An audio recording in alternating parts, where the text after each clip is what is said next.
नमस्कार मित्रों, आप सभी लोगों का उड़ान द फ्लाई के ऑनलाइन प्लेटफॉर्म पर स्वागत है। चैनल को सब्सक्राइब और लाइक करने के लिए आप सभी लोगों का धन्यवाद। हम लोग पिछले कई वीडियो के माध्यम से जो इंडियन ड्रेनेज सिस्टम है उस पर डिटेल में डिस्कशन किया है। यह हमारा इंडियन ड्रेनेज सिस्टम का लास्ट टॉपिक होगा। इसके बाद हम लोग जो रिवर है उस रिवर के पैटर्न पर भी एक वीडियो अलग से देखेंगे। इसके बाद एक वीडियो हमारा स्पेशली जो कुछ प्रमुख नहर तंत्र हैं उस पर भी होगा। इसके अलावा एक वीडियो इन नदियों से संबंधित जो पूछे गए प्रश्न हैं उस पर बनाया जाएगा। यानी अभी कम से कम 3 या 4 वीडियो और इस नदी वाले टॉपिक पर हम तैयार करेंगे। उसके बाद जो हम नेक्स्ट टॉपिक अपना स्टार्ट करेंगे उसमें हम लोग भारत की जो पर्वतीय संरचनाएं हैं उस पर हम लोग डिटेल में अध्ययन करेंगे। तो आज जो हम डिस्कशन करने आपसे जा रहे हैं इसमें खास करके हम लोग जो पेनिनसुलर रिवर सिस्टम है इसके अंतर्गत जो बंगाल की खाड़ी में प्रवाहित होने वाली नदियां हैं, जिसका कुछ पार्ट हमने इसके पहले वाले पार्ट में डिस्कशन कर लिया था, उसकी शेष नदियां जिसमें कृष्णा है, पेन्नर है, कावेरी है, वैगई और ताम्रपर्णी, इन नदियों का आज हम डिस्कशन करेंगे कि ये नदियां कहाँ से निकलती हैं, कहाँ पर अपने जल का विसर्जन करती हैं, इसकी कौन कौन सी सहायक नदियां हैं और इन नदियों पर कौन कौन से प्रमुख डैम बनाए गए हैं और इस पर कौन और डेवलपमेंट हुए हैं, उन सभी बिंदुओं पर हम लोग डिटेल में आज डिस्कशन करेंगे। तो सबसे पहले आइए हम लोग देखते हैं कि कृष्णा नदी कहाँ से निकलती है और कृष्णा नदी पर कौन कौन से प्रमुख डैम हैं और उसकी कौन कौन सी प्रमुख सहायक नदियां हैं। तो सबसे पहले हम स्टार्ट करते हैं कि जो प्रायद्वीपीय भारत की ईस्टर्न कोस्ट की नदियां हैं इसमें सबसे पहले जो नदी आती है वह है सुवर्णरेखा, उसके बाद है वैतरणी, फिर ब्राह्मणी, महानदी और गोदावरी। इन सभी नदियों पर हम लोगों ने डिटेल में पिछले वाले वीडियो में डिस्कशन किया है।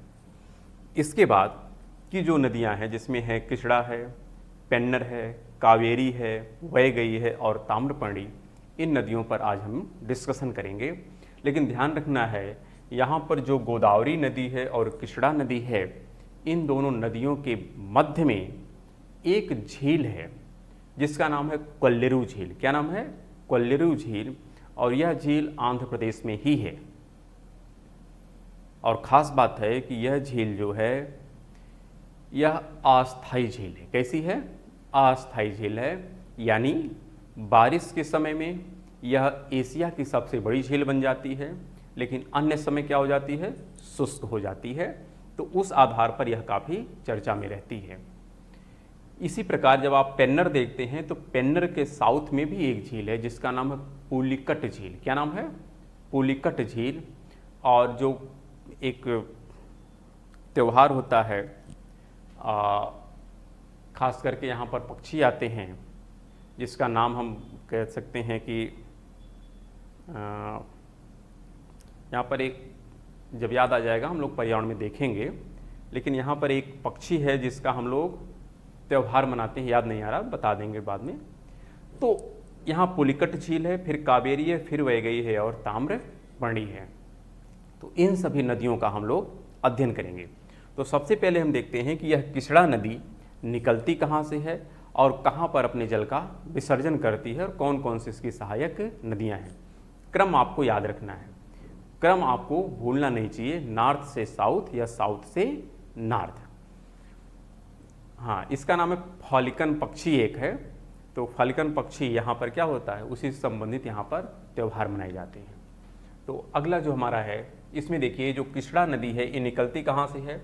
अगर इसकी हम बात करें तो यह कृष्णा नदी महाबलेश्वर की एक पहाड़ी है महाराष्ट्र में, जो पश्चिमी घाट है, उसी पश्चिमी घाट के सेक्शन में आता है, लेकिन वहाँ पर महाराष्ट्र में कौन सी पहाड़ी है, उसका नाम है महाबलेश्वर की पहाड़ी। इसी महाबलेश्वर की पहाड़ी से यह नदी निकलती है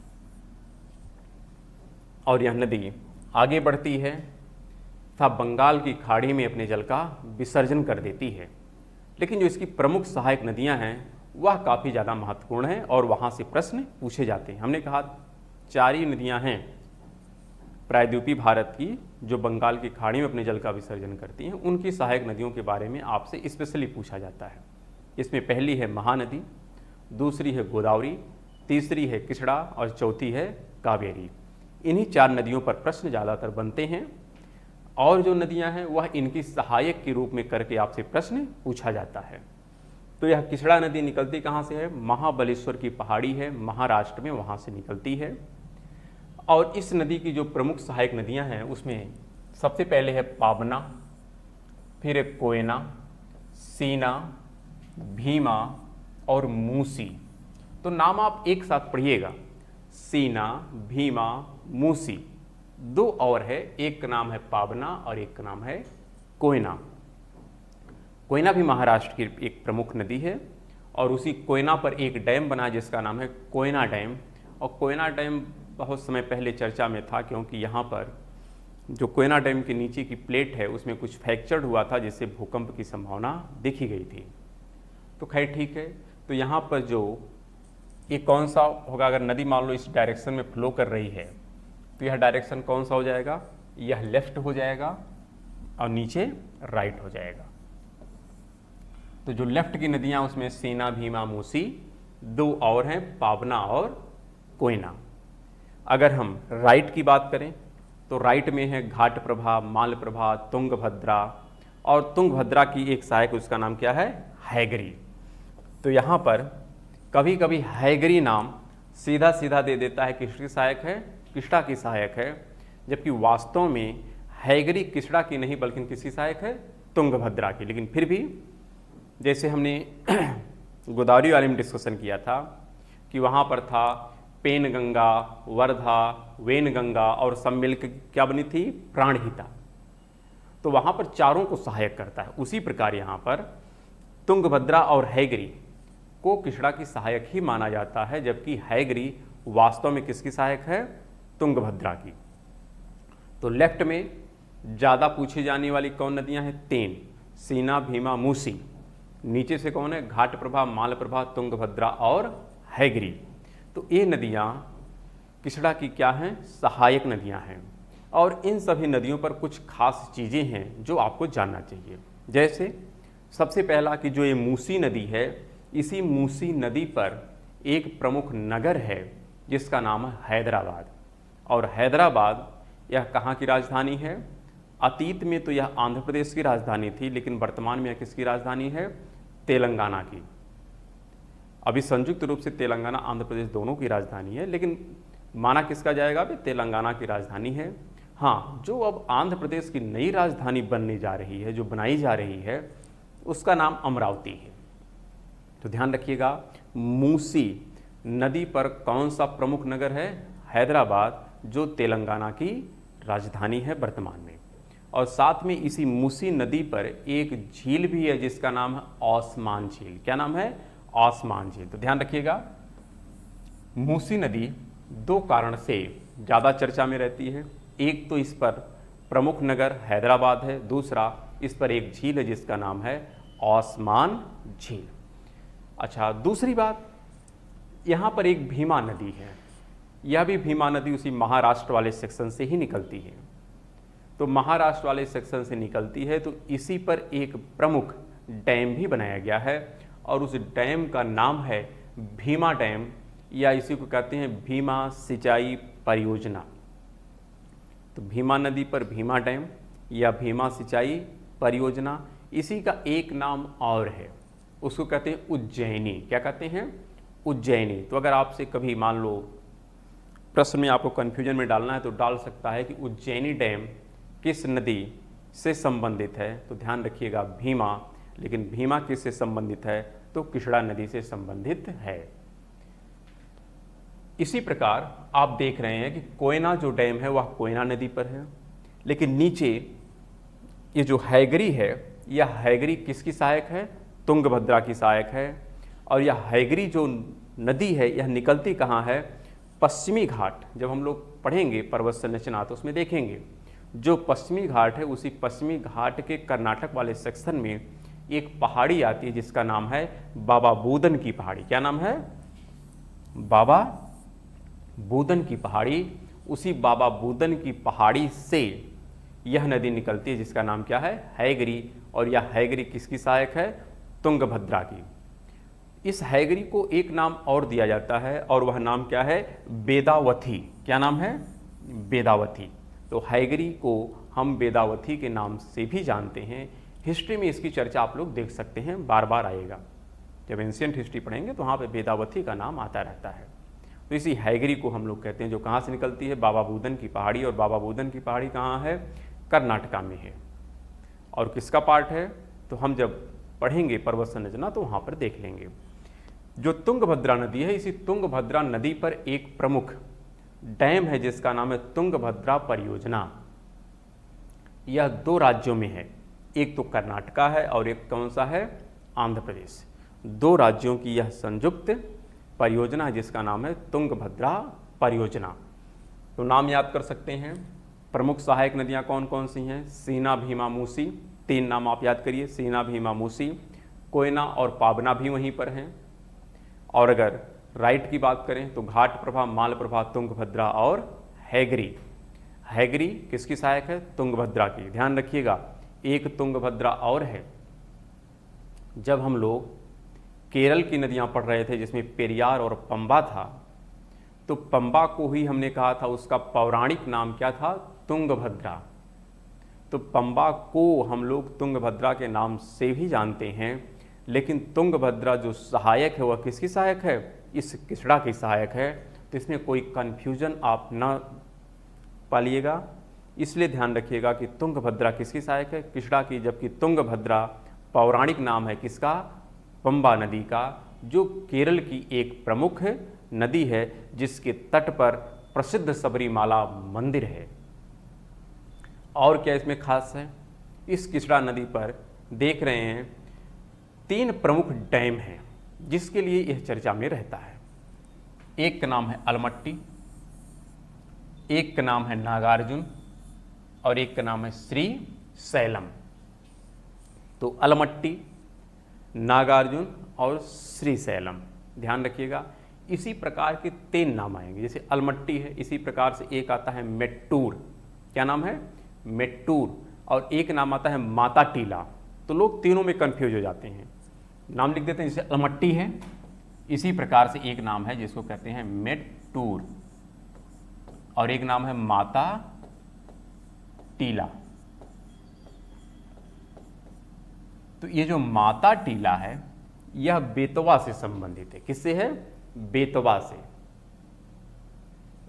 और जो मेट्टूर है यह कावेरी से संबंधित, जो अभी हम आगे पढ़ेंगे। लेकिन जो अलमट्टी है यह किससे संबंधित है? गोदावरी से। तो यह तीनों नाम में आप एकदम क्लियर कट जानते रहिएगा कि कौन किससे संबंधित है। ज़्यादातर लोग इसमें कंफ्यूज हो जाते हैं कि मेट्टूर किस नदी पर है? तो मेट्टूर कावेरी पर है। अलमट्टी किस पर है? तो यहाँ किचड़ा पर है। लेकिन जो माता टीला है किस पे है? बेतवा नदी पर बनाया गया एक डैम है। तो खैर ठीक है, अब इसी से संबंधित हम लोग पीपीटी में देख लेते हैं कि क्या और कुछ पॉइंट इस नदी से संबंधित बन सकते हैं, उस पर हम लोग डिस्कशन कर लेते हैं। तो यह जो किचड़ा नदी है देख रहे हैं कि इसकी जो कुल लंबाई है वह है 1400 किलोमीटर।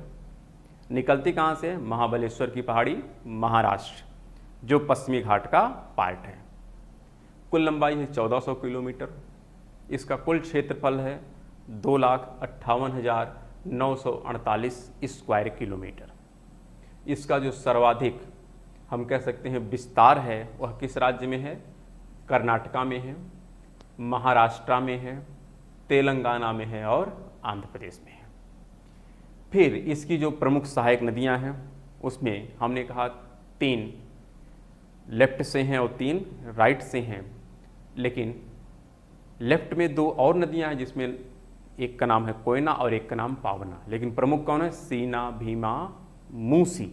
और नीचे से कौन है? घाटप्रभा, मालप्रभा, तुंगभद्रा, हैगरी। तो इस प्रकार नदियों के नाम आपको क्या करना है? याद करना है। गोदावरी नदी का, कृष्णा नदी का, महानदी का, कावेरी का, कुछ नदियों के नाम आप 2 बार, 3 बार, 4 बार लिख के याद करेंगे, 100% याद हो जाएगा। यह आप विश्वास करिएगा कि हर नदियों के जो सहायक नदियां हैं आपको याद ही कर लेना है किसी भी प्रकार से, क्योंकि प्रश्न पूछे जाते हैं और पूछे जाएंगे, इसलिए इस पर कोई डाउट नहीं होना चाहिए। फिर हम देखते हैं कि इसकी जो भीमा परियोजना है, यह यहाँ पे थोड़ा मिस्टेक हो गया है। यह जो भीमा परियोजना है हम कह सकते हैं किस नदी पर है? यह भीमा नदी पर ही है, पावना पे नहीं है। ठीक है। फिर यहाँ पे दिया है कि जो पंबा है, पंबा का पौराणिक नाम क्या है? तुंगभद्रा, जबकि यहाँ पर तुंगभद्रा क्या है? कृष्णा की सहायक है। तो इस बात को हमने भी डिस्कशन कर लिया। फिर अगला पॉइंट है, जो हैगरी है, जो तुंगभद्रा की सहायक है, इसी का एक नाम और है, वह नाम क्या है? बेदावथी। क्या नाम है? बेदावथी। और कहाँ से निकलती है? बाबा बूदन की पहाड़ी से, जो पश्चिमी घाट यानी जो सह्याद्री की पहाड़ी है वहाँ पर ये पाई जाती है, वहीं से इसकी उत्पत्ति होती है। फिर आगे 2 पॉइंट और दिए गए हैं कि कोयना नदी पर कौन सा डैम बना है? कोयना डैम है। कोयना नदी पर कोयना डैम है। ये भी यहाँ पे टाइपिंग मिस्टेक है, इसका नाम क्या है? कोयना है, सही कर लीजिएगा। फिर तुंगभद्रा, अलमट्टी, यानी तुंगभद्रा भी क्या है? तुंगभद्रा नदी पर एक परियोजना है। अलमट्टी मेन कृष्णा नदी पर है, कर्नाटक में। नागार्जुन सागर है और श्रीशैलम है। नागार्जुन सागर और श्रीशैलम ये दोनों कहाँ पर हैं? आंध्र प्रदेश में। जबकि अलमट्टी कहाँ पर है? कर्नाटका में है। और तुंगभद्रा तो कर्नाटका और आंध्र प्रदेश दोनों राज्यों में पड़ता है।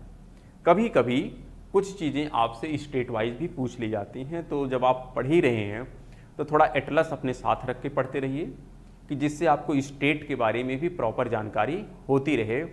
ध्यान रखिएगा कि एटलस में भी 2 पार्ट होते हैं, एक उसका फिजिकल पार्ट होता है और एक इसका पॉलिटिकल होता है। नदी आपको फिजिकल में दिखाई पड़ेगी, लेकिन पॉलिटिकल में राज्य की सीमाएं दिखाई पड़ेंगी। तो दोनों को साथ साथ लेकर के आपको एटलस को पढ़ना है, और पर्टिकुलर उस राज्य में जाकर के पढ़ना है, ना कि भारत के कंप्लीट मैप में। एक तो जैसे आप एटलस में देखेंगे तो एक उसका कंप्लीट मैप पहले भारत का मिल जाएगा, फिर उसके बाद स्टेट वाइज दे दिया गया है। तो आप स्टेट वाइज जब देखेंगे तो वहाँ पे कर्नाटक वाले सेक्शन में आप जाके देखेंगे तो चीज़ें और स्पष्ट हो जाएंगी, क्योंकि हर चीज़ बोर्ड पे दिखा पाना थोड़ा मुश्किल है। इसलिए आप लोग एटलस का सहारा लीजिएगा, और बगैर एटलस की पढ़ाई आप कर भी नहीं पाएंगे। ज़्यादातर क्या होता है, हमको कोई भी डाउट हुआ हम तुरंत गूगल मैप से सर्च कर लेते हैं, ठीक है, लेकिन वहाँ पे जो लॉन्गिट्यूड होता है, जो लैटिट्यूड होता है, इन सब चीज़ों पे उतना कॉन्सेप्ट क्लियर नहीं हो पाता है। तो इसलिए अभी आप लोगों को एटलस का सहारा लेना चाहिए प्रॉपर तरीके से, क्योंकि एटलस देखेंगे तो उसके आसपास में और भी बहुत सी चीज़ें हैं, उस पर भी प्रॉपर आप ध्यान दे सकते हैं। इसलिए एटलस साथ में रख के ही आपको पढ़ाई करनी चाहिए जब भी मैपिंग आप पढ़ें तो। अब पेपर भी होना चाहिए, पेन भी होना चाहिए, हर मैप को आपको ड्रॉ करना है। जितनी बार ड्रॉ करेंगे आपको याद हो जाएगा। मूसी नदी पर ओस्मान झील है, और प्लस इसी पर एक नगर है जिसका नाम है हैदराबाद। अमरावती आंध्र प्रदेश की क्या है? नई राजधानी है। और आगे अमरावती एक सहायक नदी भी मिलेगी। अमरावती इसलिए हाईलाइट किया गया है क्योंकि कुछ लोग कहेंगे कि अमरावती किस नदी के तट पर है, तो बहुत लोग सोचेंगे अमरावती के तट पर। ऐसा नहीं है। अमरावती जो है वह सहायक है कावेरी की, लेकिन वहाँ पे अमरावती नहीं है। यह जो अमरावती एक ग्रीन फील्ड के तौर पर बनाया जा रहा है, यह आंध्र प्रदेश की नई राजधानी बनाया जा रहा है। तो ऐसा कन्फ्यूजन ना सोचिएगा कि मूसी नदी के तट पर हैदराबाद है तो अमरावती नदी के तट पर अमरावती नगर बनाया जा रहा है इसलिए इसका नाम अमरावती। ऐसा नहीं है। अमरावती नदी अलग है और अमरावती नगर अलग है। एक अमरावती और मिलेगा जो आप देखेंगे महाराष्ट्र में है, यानी एक अमरावती महाराष्ट्र में है, एक अमरावती आंध्र प्रदेश की वर्तमान में नई राजधानी बनाई जा रही है। एक अमरावती नदी है जो कावेरी की सहायक है। तो इस प्रकार के डाउटफुल जो आपके सामने पॉइंट हैं उस पर आप विशेष ध्यान रखिएगा, वहाँ पर कोई कन्फ्यूजन नहीं होना चाहिए। अब आगे हम जो अगली नदी है उस पर डिस्कशन कर लेते हैं। और अगली नदी जो है उसका नाम है पेन्नर। क्या नाम है? पेन्नर।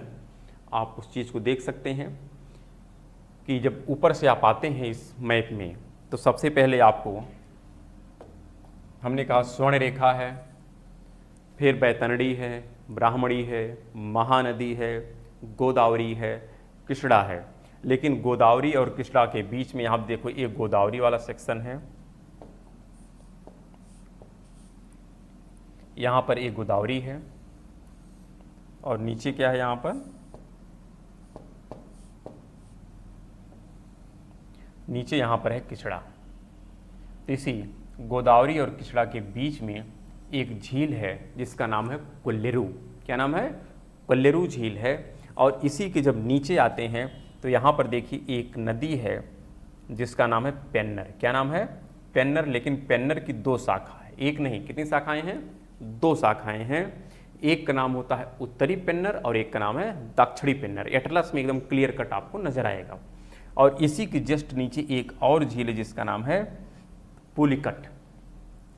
और यहीं आपको देखने को मिलेगा जो इसरो का लॉन्चिंग स्टेशन है वो यहीं पे है, पुलिकट झील के ही बगल में जो श्रीहरिकोटा है वो भी है, एक टापू पे है। तो इस चीज़ को भी आप लोग एटलस में बाकायदे देख सकते हैं, एकदम क्लियर कट आपको नजर आएगा। लेकिन किसकी टेरिटरी में आता है? आंध्र प्रदेश की टेरिटरी में आता है पुलिकट तक का क्षेत्र। तो यहाँ पर हम बात कर रहे हैं पेन्नर की। तो पेन्नर जो नदी है इसकी दो शाखा है, एक का नाम है उत्तरी पेन्नर और एक का नाम है दक्षिणी पेन्नर। तो जो उत्तरी पेन्नर है ये कहाँ से निकलती है? यह निकलती है नंदी दुर्ग की एक पहाड़ी है। कहाँ से? नंदी दुर्ग की एक पहाड़ी है, वहाँ से निकलती है। और ये कहाँ पर है? कर्नाटका में ही है। फिर जो दक्षिणी पेन्नर है यह कहाँ से निकलती है? यह भी कर्नाटका से निकलती है, लेकिन स्थान का क्या नाम है? केशव पहाड़ी। तो ध्यान रखिएगा, दो पहाड़ी हो गई, एक का नाम है नंदी दुर्ग की पहाड़ी और एक का नाम है केशव पहाड़ी। अगर आपसे मान लेते हैं विकल्प में दोनों दे दिया गया, नंदी दुर्ग और केशव, तो आपको किसी एक को यदि चयनित करना है तो किसी एक में आप किसको चयनित करेंगे? नंदी दुर्ग की पहाड़ी को चयनित करेंगे, केशव की पहाड़ी को चयनित नहीं करेंगे। क्योंकि उत्तरी पेन्नर और दक्षिणी पेन्नर में अगर प्रमुख शाखा देखी जाए तो उत्तरी पेन्नर है। और इसी आधार पर बहुत सी पुस्तकों में आपको सिर्फ ये देखने को मिलेगा कि पेन्नर नदी की उत्पत्ति क्या माना जाता है? नंदी दुर्ग की पहाड़ी माना जाता है। जबकि जब आप कुछ स्टैंडर्ड बुक देखेंगे तो वहाँ पर देगा कि पेन्नर की जो उत्तरी शाखा है उसकी उत्पत्ति नंदी दुर्ग की पहाड़ी से होता है, जबकि उसकी दक्षिणी शाखा की जो उत्पत्ति है वह केशव पहाड़ी से होता है। फिर भी एग्जामों में जिस हिसाब से पूछा जाता आप उसी अनुसार जवाब देंगे।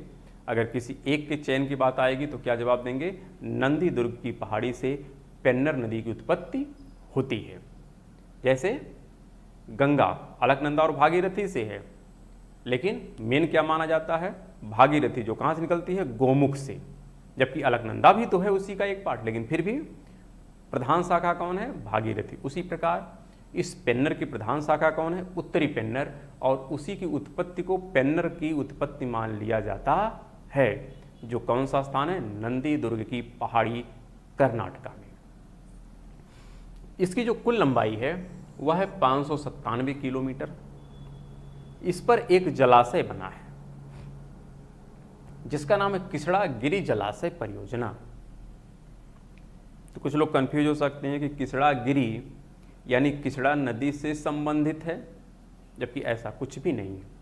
नाम से कुछ लेना देना नहीं है। नाम हो सकता है किसी और कारण से पड़ गया हो, क्योंकि यह नाम आज के नहीं है। नाम तो बहुत अतीत काल से चले आ रहे हैं। और अतीत काल में इस प्रकार के ना तो राज्य की संकल्पना थी, ना तो किसी डिस्ट्रिक्ट की संकल्पना थी। बस प्रकृति की समरूपता के आधार पर नामकरण हो जाते थे। तो उसी आधार पर नामकरण ये सब हुए हैं, लेकिन अब वर्तमान में हम लोग उसको एक परिधि में बांट करके देखने लगते हैं, इसलिए ये सब कन्फ्यूजन होता है। तो किचड़ा नदी पर यह किचड़ा गिरी जलाशय नहीं है, बल्कि यह किचड़ा गिरी जलाशय किस नदी पर है? पेन्नर नदी पर है। और यह किस राज्य में है? तमिलनाडु में है। क्यों है? क्योंकि किचड़ा गिरी एक जिला है तमिलनाडु में, और उसी के नाम पर इसका नाम रख दिया गया है किचड़ा गिरी जलाशय। तो ध्यान रखिएगा, किचड़ा गिरी जलाशय किस नदी पर है? उसका नाम है पेन्नर नदी पर है, ना कि किचड़ा नदी पर है। इसमें कंफ्यूज न करिएगा। फिर आगे है, इसकी कुछ प्रमुख सहायक नदियां हैं। उसमें कौन कौन सी हैं? एक है चित्रावती, फिर है पापासानी, उसके बाद है चेरू, उत्तरी पेन्नर। तो मतलब ये उत्तरी पेन्नर नदी है और इसी की क्या है? ये सहायक नदियां हैं। क्योंकि दक्षिणी पेन्नर है, ये प्रधान शाखा नहीं है। प्रधान शाखा कौन है? उत्तरी पेन्नर। तो हम चाहे कहें कि पेन्नर की सहायक या कहें उत्तरी पेन्नर की सहायक, दोनों का मतलब सेम है। क्योंकि पेन्नर का मतलब ही है उत्तरी पेन्नर, दक्षिणी पेन्नर तो एक मतलब उसकी कह सकते हैं सहायक के रूप में, लेकिन फिर भी हम कहते हैं कि दो नदियां मिलकर के पेन्नर नदी बनाती हैं। तो यहाँ पर चित्रावती, पापासानी तथा चेरू यह सहायक हैं किसकी? पेन्नर नदी की। तो ध्यान रखिएगा, ज़्यादातर प्रश्न इसी प्रकार पूछे जाते हैं कि किचड़ा नदी की कौन सी सहायक नदी नहीं है। उसी में एक विकल्प में पेन्नर लिख दिया जाता है। क्या लिख दिया जाता है? पेन्नर। पेन्नर को ज़्यादातर प्रधान शाखा के रूप में नहीं पूछा जाता है, बल्कि इसे किस रूप में पूछा जाता है? किसी एक की सहायक के रूप में दे दिया जाता है, या इनको अरेंज करने को दे दिया जाता है नॉर्थ से साउथ या साउथ से नॉर्थ। तो इस प्रकार की जो कन्फ्यूजन है, उन कन्फ्यूजनों को आप क्या करिएगा? सॉर्ट आउट करिएगा। इस कन्फ्यूजन को रख के एग्जाम में जाने की आवश्यकता नहीं है। अब आगे हम देख लेते हैं जो हमारी अगली नदी है, अगर हम बात करें तो उसमें है कावेरी। तो आइए देख लेते हैं कावेरी नदी के बारे में कि कावेरी नदी निकलती कहाँ से है और इसकी कौन कौन सी सहायक नदियाँ हैं। तो यह जो कावेरी नदी है, क्रम में आपको एक क्रम बार बार हम क्यों याद करा रहे हैं? इसीलिए याद करा रहे हैं क्योंकि ज़्यादातर एग्जामों में आपको कूटबद्ध प्रश्न आएंगे, और जब कूटबद्ध आएंगे तो आपको नदियों का क्रम याद होना चाहिए, नॉर्थ से साउथ या साउथ से नॉर्थ। तो जिस चीज़ को याद करना होता है उसको बार बार रिवाइज करो, बार बार रिवाइज करो, याद हो जाएगा। तो इसलिए इस इमेज को बार बार आपको दिखा रहे हैं कि जिससे चाहे वेस्ट साइड की हो चाहे ईस्ट साइड की हो, नदियों का क्रम याद होना चाहिए कि किस क्रम में नदियाँ व्यवस्थित हैं और बीच में कौन कौन सी झीलें हैं। इसीलिए यह दिया जा रहा है कि जिससे आपको याद हो जाए। तो खैर ठीक है, अब देख लेते हैं कि जो यह कावेरी नदी है यह निकलती कहाँ से है, इस कावेरी की कौन कौन सी सहायक नदियाँ हैं। तो यहाँ पर देख रहे हैं कि जो कावेरी नदी है यह निकलती कहाँ से है, तो उसका नाम है ब्रह्मगिरी की पहाड़ी। क्या नाम है? ब्रह्मगिरी की पहाड़ी। कर्नाटक वाले हिस्से से निकलती है, और इसका चूंकि इस प्रकार से अरेंजमेंट है कि यह साल भर फ्लो होती है। वैसे प्रायद्वीपीय भारत की जितनी नदियां हैं यह मौसमी नदियां हैं। कैसी नदियां हैं? मौसमी हैं। जब बारिश होती है तो इनमें पानी रहता है, बारिश समाप्त हो जाती है तो शेष मौसम में क्या रहती हैं? शुष्क रहती हैं। केवल वर्षा ऋतु में यह प्रवाहित होती हैं। लेकिन जो कावेरी है यह इसका अपवाद है। कावेरी नदी पूरे साल प्रवाहित होती है, इसीलिए यह सदाबाहिनी की कैटेगरी में आ जाती है। और जब सदाबाहिनी की कैटेगरी में आ जाती है तो उसी आधार पर कुछ विद्वान इसे दक्षिण भारत की गंगा के नाम से भी इसे कह देते हैं, कावेरी को। तो यह ध्यान रखिएगा। कारण क्या है कि यह साल भर जल प्राप्त करती है? उसके पीछे कारण ये है कि यह भारत का दक्षिण भाग है, और यदि आप मैप इसे ड्रॉ करेंगे और ये दक्षिण में अगर हैं तो इधर से जब मानसून आता है तो मानसून आने के कारण यह नदी वर्षा को प्राप्त करती है मानसून के समय में और फ्लो होती है। लेकिन जब शीत ऋतु आता है तो मानसून रिटर्न होता है, और जब मानसून रिटर्न होता है तो फिर यहाँ पर आकर के वर्षा कराता है, जो तमिलनाडु वाला सेक्शन है। और जब वर्षा कराता है तो फिर से इसको जल मिल जाता है। तो यानी जब मानसून जा रहा था तो इसके पश्चिमी भाग को जल मिल गया, और जब मानसून लौट रहा था तो इसके पूर्वी भाग को जल मिल गया। और इस प्रकार यह जो नदी है यह पूरे साल प्रवाहित होती रहती है, जबकि अन्य प्रायद्वीपीय भारत की जो नदियां हैं वह पूरे साल प्रवाहित नहीं होती हैं। कारण तो स्पष्ट है, एक दक्षिण पश्चिम मानसून से और एक उत्तर पूर्व मानसून से जल को प्राप्त करके पूरे साल जल क्या होती है, प्रवाहित होती रहती है। और क्या खास बात है इसमें, यहाँ पर अगर हम बात करें तो इसकी कुछ प्रमुख सहायक नदियाँ हैं। उसमें कौन कौन सा है, देखिए ज़्यादा तो नहीं, बस 2-3 नाम है, लेकिन काफ़ी महत्वपूर्ण है। एक नाम है हेमवती और एक का नाम है सिमसा। नाम याद करने का सबसे अच्छा तरीका एक साथ नाम पढ़ना है, अलग अलग नहीं। जैसे सीना भीमा मूसी, घाट प्रभा मालप्रभा तुंगभद्रा, जैसे ओंग तेल जोंक, है कि नहीं। तो यानी आप जैसे इंद्रावती सबरी सिलेरू, तो नाम आपको एक साथ ही याद करना है। अगर नाम आप अलग अलग याद करेंगे, एक एक नाम याद करेंगे, तो ध्यान रखिएगा आप कंफ्यूज हो सकते हैं कि कौन सी नदी किसकी सहायक है। जब भी नाम याद करिएगा एक साथ, घाट प्रभा मालप्रभा तुंगभद्रा हैगरी, एक साथ नाम याद करेंगे तो आपको आसानी से याद हो जाएगा। उसी प्रकार यहाँ पर है हेमवती और सिमसा, ये दो जो सहायक नदियाँ हैं कावेरी की, यह किस हैंड की हैं, लेफ्ट हैंड की हैं। और जो राइट की हैं इसमें कौन है, काबनी भवानी नोइल और अमरावती। कौन कौन सी हैं, काबनी भवानी नोइल और अमरावती। काबनी भवानी नोइल और अमरावती, यह इसकी प्रमुख सहायक नदियां हैं। अभी पिछले स्लाइड में हमने डिस्कशन किया था कि अमरावती एक नगर बनाया जा रहा है जो आंध्र प्रदेश की क्या होगी, एक नई राजधानी होगी। लेकिन यहाँ पर अमरावती जो नदी है यह किसकी सहायक नदी है, तो इस कावेरी की एक सहायक नदी है अमरावती। तो इसमें कंफ्यूज न करिएगा कि अमरावती नगर अमरावती नदी के तट पर है, ऐसा नहीं है।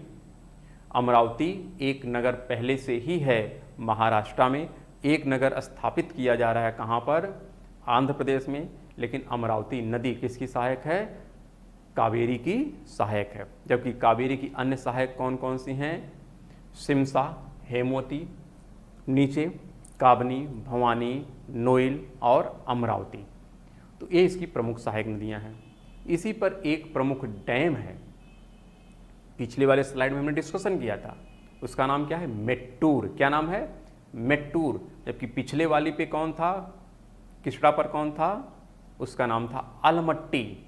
बेतवा पर कौन है, माता टीला। तो उन नामों में आप अंतर स्पष्ट किए रहिएगा। अलमट्टी किसड़ा पर है, मेट्टूर कावेरी पर है, माता टीला बेतवा पर है। जैसे भी आपको याद करना है, जो भी टिक लगाना है लगाइए, लेकिन याद करना है किसी भी परिस्थिति में। तो ध्यान रखिएगा, इस पर एक जो सबसे प्रमुख डैम है उसका नाम क्या है, मेट्टूर डैम है। और एक है उसका नाम है होगेनाका। क्या नाम है, होगेनाका एक जलप्रपात है। ये कहाँ पर है, इस तमिलनाडु में है। लेकिन जब हम लोग अरब सागर की तरफ प्रवाहित होने वाली नदियों का अध्ययन कर रहे थे तो उसमें हमने कर्नाटका में दो नदी के बारे में देखा था। एक का नाम था यही कावेरी, जिस पर जो प्रमुख जलप्रपात था उसका नाम था शिव समुद्रम। क्या नाम था, शिव समुद्रम जल प्रपात। हमने कहा था कि यह जो जलप्रपात है यह भारत का सबसे बड़ा जलप्रपात है। किस दृष्टिकोण से था, आयतन के दृष्टिकोण से था। तो इस चीज को वहां पर हमने देखा था। और एक नदी और देखा था वहीं पे, बराही नदी, जिस पर कौन से जलप्रपात थे, कूंचीकल था, जो अतीत में भारत का सबसे ऊंचा था, लेकिन वर्तमान में उससे यह उपाधि छीन ली गई है। तो ध्यान रखिएगा, यह शिव समुद्रम जो जलप्रपात है यह किस नदी पर है, कावेरी नदी पर है और यह कावेरी नदी कहाँ पर अपने जल का विसर्जन करती है? बंगाल की खाड़ी में। लेकिन हमने कर्नाटका में इसको जब जलप्रपात पढ़ रहे थे तब इसका नाम हमने देखा था। तो इस प्रकार आप देख लीजिएगा कि शिव समुद्रम किस नदी पर है? इसी कावेरी नदी पर है और किस राज्य में है? कर्नाटका राज्य में है। तो यहाँ पर दो जलप्रपात हैं, एक का नाम है शिव समुद्रम और एक का नाम है होगेनाका, और एक प्रमुख इस पर डैम है जिसका नाम है मेट्टूर डैम, और कहाँ पर है? तमिलनाडु में है। इतना ही नहीं, इस पर कुछ टापू भी बने हैं। टापू मतलब जैसे आप देखते हैं माजुली आइलैंड, जो ब्रह्मपुत्रा नदी के द्वारा असम में बनाया गया है, उसी प्रकार इस कावेरी नदी के द्वारा भी कुछ द्वीप बनाए गए हैं। उन द्वीपों का नाम हम लोग देख लेते हैं कौन कौन सा है, क्योंकि वहाँ से भी प्रश्न पूछे जाते हैं कि कावेरी नदी पर कौन से द्वीप स्थित हैं। और अगर हम उन द्वीपों की बात करें तो वे द्वीप यहाँ पर देखिए, एक का नाम है श्रीरंगपट्टनम। क्या नाम है? श्रीरंगपट्टनम। कहाँ पर है? कर्नाटका में है। उसके बाद कौन है? श्रीरंगम है, और एक का नाम है शिव समुद्रम। ये तीन टापू हैं।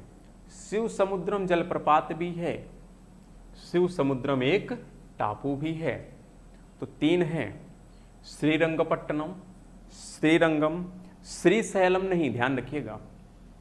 श्रीशैलम हमने कहा था पोचंपा, दमगुंडेन, रामगुंडम, श्रीशैलम, वह किस पर था? वह आपकी नदी थी गोदावरी, उस पर थे। जो प्रमुख डैम थे गोदावरी पर, उस पर कौन कौन से थे? पोचमपाद, रामगुंडम, दमगुंडेन, श्रीशैलम। लेकिन यहाँ पर श्रीरंगम है या श्रीरंगपट्टनम है, ये सब नाम से ही लग रहे हैं कि सब तमिलनाडु के क्षेत्र के हैं या कर्नाटका के क्षेत्र के हैं। तो इस चीज़ में कन्फ्यूजन न करिएगा। ये क्या है? एक द्वीप हैं, जैसे माजुली द्वीप हैं उसी प्रकार यह भी द्वीप बनाए गए हैं, लेकिन किस नदी के द्वारा? कावेरी नदी के द्वारा, अलग अलग राज्यों में। श्रीरंगपट्टनम कहाँ पर है? कर्नाटका में है। शिव समुद्रम कहाँ है? कर्नाटका में है। जबकि श्रीरंगम कहाँ है? तमिलनाडु में है। ध्यान रखिएगा। यहीं पर एक बांध है जिसका नाम है किचड़ा राजा सागर बांध। जैसे किचड़ा गिरी जलाशय था, उसी प्रकार यहाँ पर क्या है? किचड़ा राजा सागर बांध है। तो किचड़ा गिरी जलाशय पेन्नर नदी पर था, लेकिन तमिलनाडु वाला वहाँ पर राज्य आ जाता है। उसी प्रकार यहाँ पर जो किचड़ा राजा सागर बांध है, यह कर्नाटका में है। कहाँ पर है? कर्नाटका में है। और इसका प्रमुख कार्य क्या है? जो बंगलुरु शहर है, इसके ज़रूरतों को पूरा करना, यानी वाटर सप्लाई के लिए यह जलाशय बनाया गया है। और अमरावती जो शहर है, हमने कहा अमरावती तीन है। एक अमरावती नदी है जो सहायक है किसकी? कावेरी की। एक अमरावती नगर बसाया जा रहा है जो आंध्र प्रदेश की राजधानी होगी। एक अमरावती शहर ऑलरेडी है जो कहाँ पर है? महाराष्ट्र में है। तो कुछ लोग इस प्रकार के शब्द में कंफ्यूज हो जाते हैं, इसलिए इसको हम थोड़ा ज़्यादा आपके सामने इम्प्रेसाइज कर रहे हैं कि आप इन सब चीज़ों को विशेष ध्यान रखिएगा, क्योंकि यहाँ से प्रश्न जब पूछे जाते हैं तो कन्फ्यूजन हो जाता है। इसी कावेरी को हम लोग दक्षिण भारत की गंगा कहते हैं। खैर, हम उलझन में नहीं पड़ेंगे कि कावेरी को कहते हैं कि गोदावरी को कहते हैं, फिर भी इसको भी गंगा कहते हैं। जो कावेरी नदी उत्पत्ति कहाँ से होती है? ब्रह्मगिरी की पहाड़ी है कर्नाटका में। कुल लंबाई 805 किलोमीटर है। इसका जो कुल क्षेत्रफल है 87,900 स्क्वायर किलोमीटर है। इसका जो सर्वाधिक विस्तार है, वह विस्तार कहाँ पर है? तमिलनाडु में है। उसके बाद कर्नाटका में है। तो आप देखते हैं कभी कभी नदी जल विवाद पूछा जाता है कि इस नदी का कितने राज्यों में जल विवाद है। तो भाई जितने राज्यों में फ्लो होगी उतने ही राज्य में तो विवाद होगा। तो कर्नाटका है, केरला है और तमिलनाडु, तो तीन राज्यों के बीच में विवाद किस नदी का है? इसी कावेरी नदी का है। तो आप इसका सहजतापूर्वक आंसर दे सकते हैं। फिर कौन सा है? इसकी सहायक नदियां हैं, देख लीजिएगा। हेमवती, सिमसा। ये हेमवती सिमसा किधर की हैं? लेफ्ट की हैं और राइट की कौन है? काबनी, भवानी, नोइल और अमरावती इसकी राइट हैंड की सहायक नदियां हैं। यहाँ पर ये जलप्रपात हैं, एक का नाम है शिव समुद्रम और एक का नाम है होगेनाका, और साथ में एक यहाँ पर डैम भी बनाया है जिसका नाम क्या है? मेट्टूर है। तो इस प्रकार कावेरी नदी से संबंधित जो प्रमुख बिंदु हो सकते थे उन बिंदुओं पर हमने डिटेल में डिस्कशन किया है। इस पर जो प्रश्न बन सकते हैं उन प्रश्नों को हम लोग बाद में डिस्कशन करेंगे एक अलग से वीडियो में। इसके बाद की जो हमारी सहायक एक प्रकार से प्रमुख नदी है, अब वो प्रमुख नहीं है, बस इसलिए जाना जाता है क्योंकि इसका कोई न कोई जो हमारा हिस्टोरिकल बैकग्राउंड है वह जुड़ा हुआ है, इसलिए उन नदियों का नाम हम लोग देख लेते हैं, या कूटबद्ध में उनकी ज़रूरत पड़ सकती है, या किसी नदी के सहायक के रूप में वहाँ से प्रश्न पूछा जा सकता है। और उसमें दो नदियाँ हैं, एक का नाम है वैगई और एक का नाम है ताम्रपर्णी। तो आइए देख लेते हैं सबसे पहले वैगई के बारे में। यह जो वैगई नदी है क्रम में देखेंगे तो कावेरी से साउथ में है और ताम्रपर्णी के किधर है? नॉर्थ में है। तो इसके बारे में क्या प्रमुख है? बस इतना ही प्रमुख है कि ये निकलती कहाँ से है और इसके किनारे कौन सा प्रमुख शहर है। तो निकलती कहाँ से है? बहुत सिंपल है। तो यहाँ पे एक पहाड़ी जिसका नाम है बरसा नदी, या ज़्यादातर नाम दिया जाता है वरुण संधि। क्या दिया जाता है? वरुण संधि की पहाड़ी। वैसे कभी कभी वर्षा नद भी दे दिया जाता है नाम। क्या दे दिया जाता है? वर्षा नद। लेकिन प्रमुख नाम क्या है? वरुण संधि की पहाड़ी से यह नदी निकलती है। और ये कहाँ पर है? तमिलनाडु में। ज़्यादा बड़ी नदी नहीं, छोटी नदी है। यानी तमिलनाडु के ही वरुण संधि की पहाड़ी से यह नदी निकलती है और बंगाल की खाड़ी में अपने जल का विसर्जन कर देती है।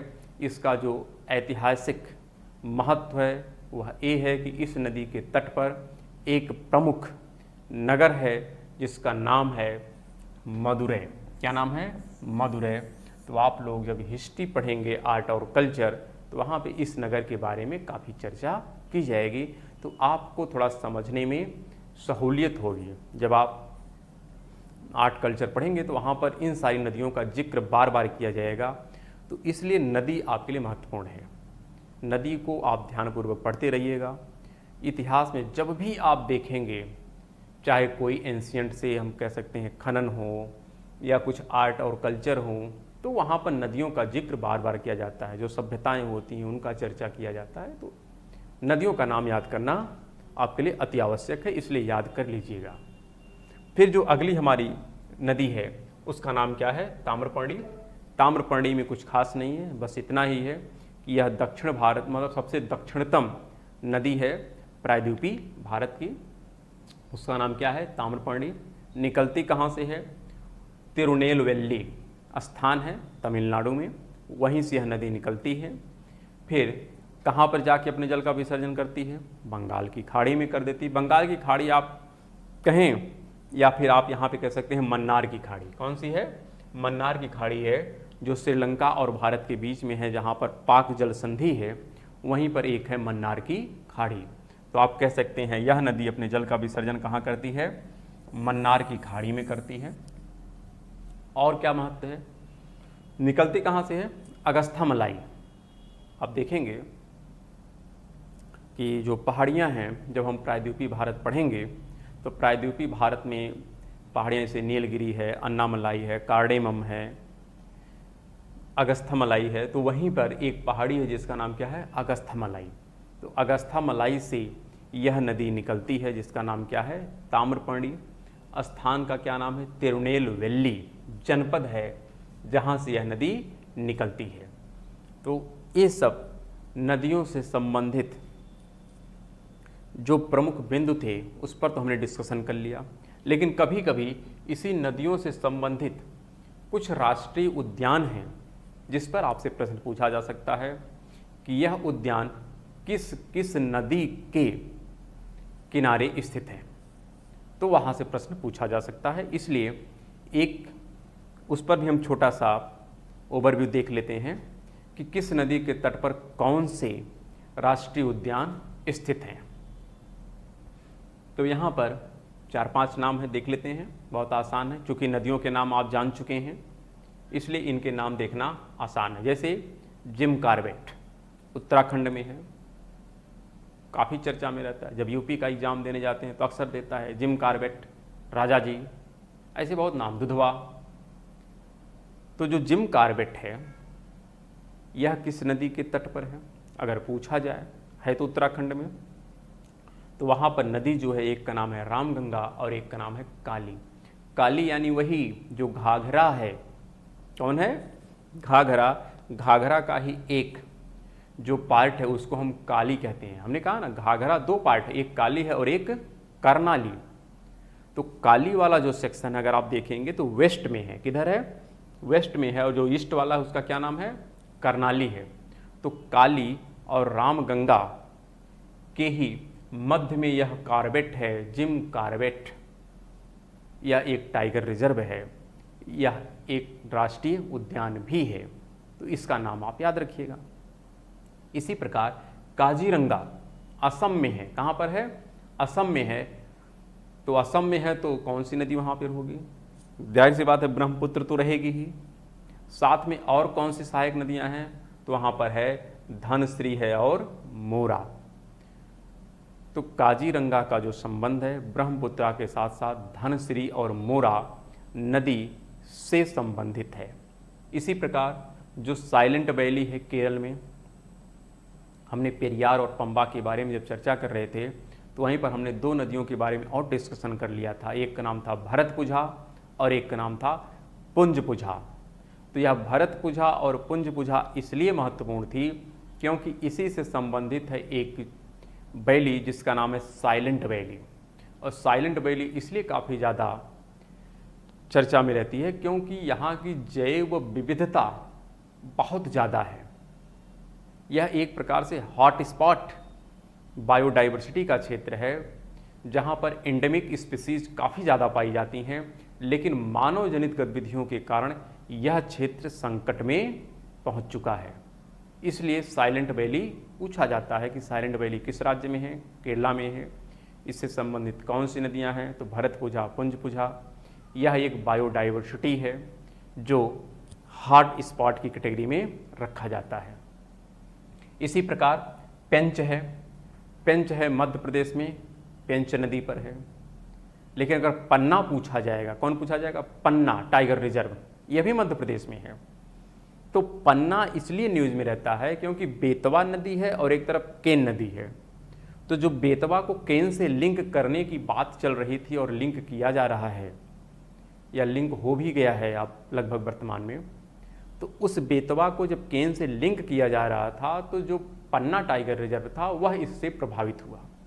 तो ध्यान रखिएगा बेतवा और केन के बीच में है पन्ना टाइगर रिजर्व, लेकिन पेंच भी मध्य प्रदेश में ही है, लेकिन किस नदी पर है, पेंच नदी पर है। तो यहाँ पे कोई कन्फ्यूजन तो है नहीं। अगला है सिमलीपाल। यह सिमलीपाल जो राष्ट्रीय उद्यान है यह उड़ीसा में है। कहाँ पर है, उड़ीसा में है, लेकिन किस नदी के तट पे है, तो बूढ़ी बलंगा है। क्या नाम है, बूढ़ी बलंगा है, इसका नाम है बूढ़ी बलंगा। तो आपसे पूछा जा सकता है कि जो सिमलीपाल राष्ट्रीय उद्यान है यह किस नदी के तट पर है, तो उसका नाम है बूढ़ी बलंगा।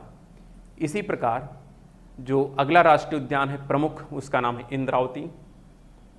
कहाँ पर है, छत्तीसगढ़ में है। तो इंद्रावती छत्तीसगढ़ में है और किस नदी पर है, आपको हमने बताया था इंद्रावती, सबरी, सिलेरू, ये सब नाम हैं किसके,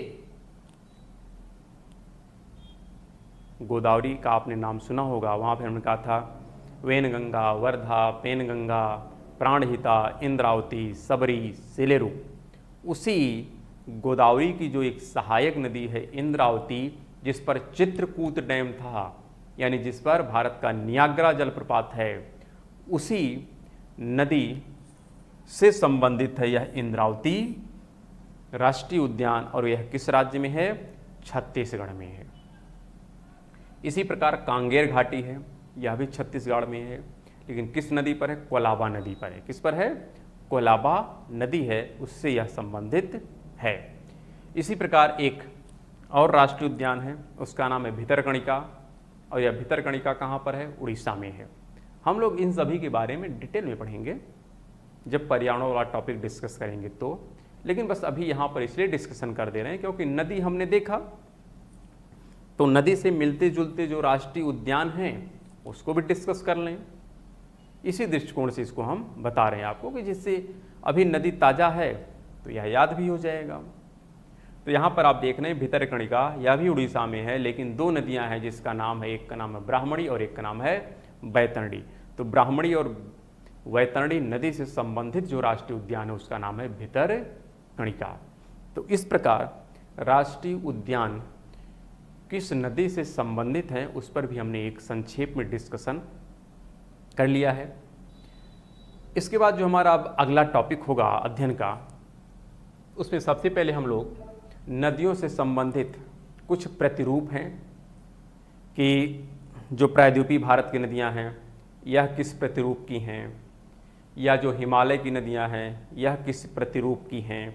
प्रतिरूप मतलब उनका क्या आकार और प्रकार है, उनका ज्यामिति स्ट्रक्चर कैसा है, उस पर डिस्कशन होता है। क्योंकि वहाँ से प्रश्न पूछे जाते हैं और लोग कंफ्यूज हो जाते हैं कि इस नदी का प्रतिरूप कैसा है, यह पूर्ववाहिनी नदियाँ हैं या फिर हम कह सकते हैं कि अरीय सिस्टम है। तो हम टाइप देखेंगे कि कितने प्रकार के प्रतिरूप नदियों से संबंधित बन सकते हैं, और साथ में हम ये भी देखेंगे कि कौन कौन सी जो सिंचाई परियोजनाएं हैं वह किन किन नदियों से संबंधित हैं, उस पर हम लोग भी एक वीडियो में डिस्कशन करेंगे। इसके बाद इन सभी नदियों से संबंधित जो प्रश्न पूछे गए हैं विगत वर्षों में उस पर हम लोग डिस्कशन करके इस नदी वाले टॉपिक को समाप्त करेंगे। उसके बाद जो हमारा अगला टॉपिक स्टार्ट होगा उसमें हम लोग जो भारत की पर्वतीय संरचना है उस पर हम लोग डिटेल में डिस्कशन करेंगे। तो हम फिर मिलते हैं नेक्स्ट वीडियो में, तब तक के लिए नमस्कार, धन्यवाद।